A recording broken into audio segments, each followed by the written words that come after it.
ഓം സദ്ഗുരുഭ്യോ നമഃ. ശിവരാത്രി വ്രതം എങ്ങനെയാണ് എടുക്കേണ്ടത് എന്ന് പലരും ചോദിക്കുന്നുണ്ട്. അപ്പം അതിനെക്കുറിച്ച് വിശദമായി കുറച്ച് കാര്യങ്ങൾ സംസാരിക്കാമെന്ന് വിചാരിച്ചു. അപ്പം ശിവരാത്രിയെ സംബന്ധിച്ച് എങ്ങനെയാണ് ശിവരാത്രി ഉണ്ടായത്, എന്താണ് ശിവരാത്രിയുടെ പിന്നിലെ ഐതിഹ്യം, അത്തരം കാര്യങ്ങളൊക്കെ എല്ലാവർക്കും അറിയാവുന്നതാണ്. പാലാഴി മഥന സമയത്ത് കാളകൂട വിഷം ലഭിക്കുകയും അത് ലോകത്ത് വീണ് കഴിഞ്ഞാൽ ബുദ്ധിമുട്ടാവുകയും ചെയ്യും എന്നുള്ളത് കൊണ്ട് ഭഗവാൻ പരമശിവൻ അത് കഴിക്കുകയാണ്. അത് അകത്തേക്ക് എത്താതിരിക്കാൻ വേണ്ടി പാർവതി ദേവി കഴുത്തിൽ പിടിക്കുകയും അങ്ങനെ അത് ഇവിടെ ഉറച്ച് നീലകണ്ഠമാവുകയും ചെയ്തു എന്നുള്ള കഥയൊക്കെ നമുക്കറിയാം.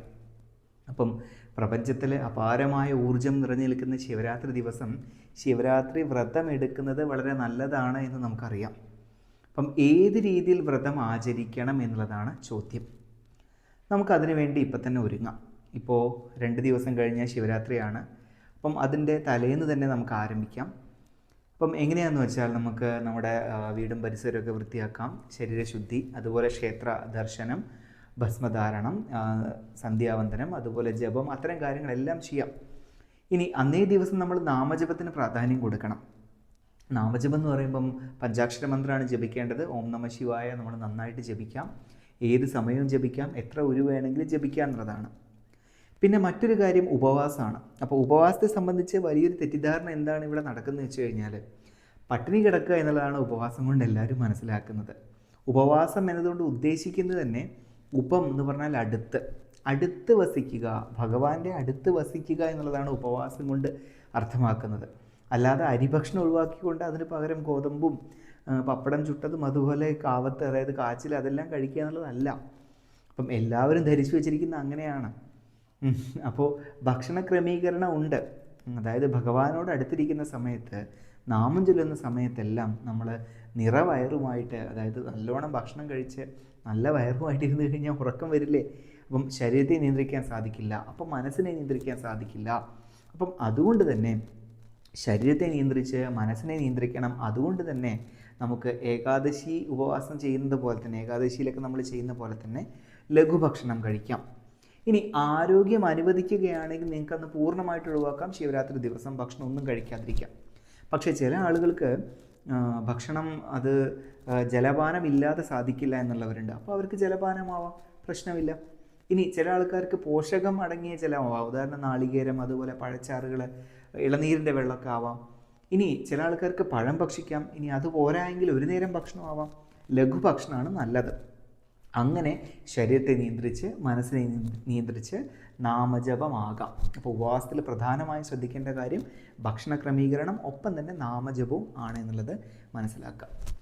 അപ്പം നാമജപം നമുക്ക് പഞ്ചാക്ഷര മന്ത്രമാണ് ജപിക്കേണ്ടത്, ഓം നമശിവായ എന്നുള്ളത്. അപ്പം അതിൽ ഈ നമശിവായയുടെ അർത്ഥം കൂടെ അറിഞ്ഞാൽ നമുക്ക് വളരെ നന്നാവും എന്നുള്ളതാണ്. അപ്പം അത് നമുക്ക് പഞ്ചാക്ഷര സ്തോത്രമുണ്ട്. അതിൽ നമുക്ക് ഓരോന്നിൻ്റെയും ഓരോ അക്ഷരങ്ങളുടെയും അർത്ഥം വരുന്നുണ്ട്. അതെങ്ങനെയാണെന്ന് നോക്കാം.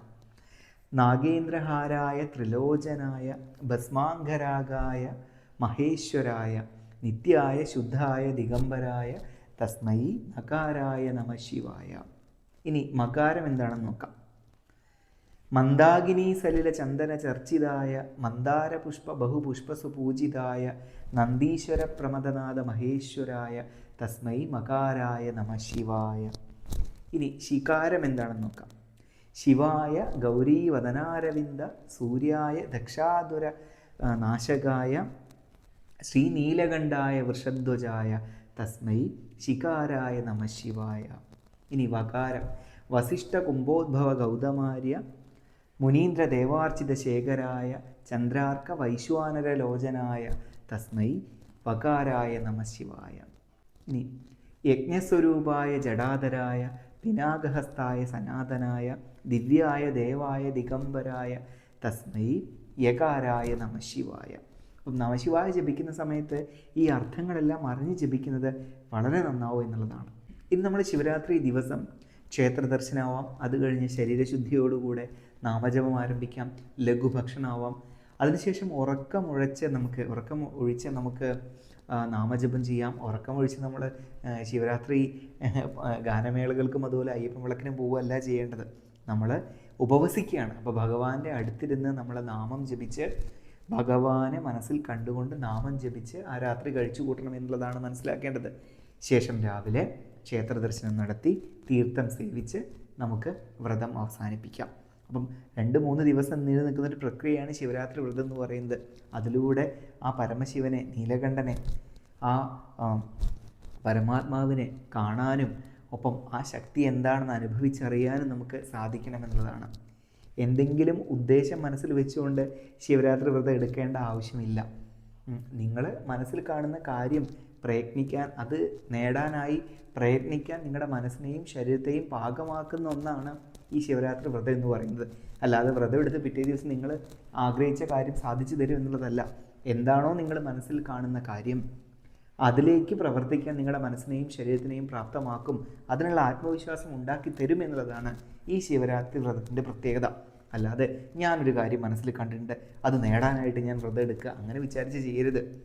ഇതെടുക്കുന്നതിലൂടെ, ആചരിക്കുന്നതിലൂടെ അതിലേക്ക് പ്രവർത്തിക്കാനുള്ള ഊർജം നിങ്ങൾക്ക് ലഭിക്കും എന്നുള്ളതാണ് മനസ്സിലാക്കേണ്ടത്. അപ്പം ഇത്രയും ശ്രേഷ്ഠമായ ഒന്നാണ് ഈ ശിവരാത്രി വ്രതം എന്ന് പറയുന്നത്. അപ്പം എല്ലാവർക്കും ഈ ശിവരാത്രി വ്രതം ആചരിച്ച് ഭഗവാന്റെ സായുജ്യം നേടാൻ ഒരു അവസരം ഉണ്ടാകട്ടെ എന്ന് ആത്മാർത്ഥമായിട്ട് ആഗ്രഹിക്കുകയാണ്. അതിനുവേണ്ടി എല്ലാവരും ശ്രമിക്കുക. നമഃ ശിവായ.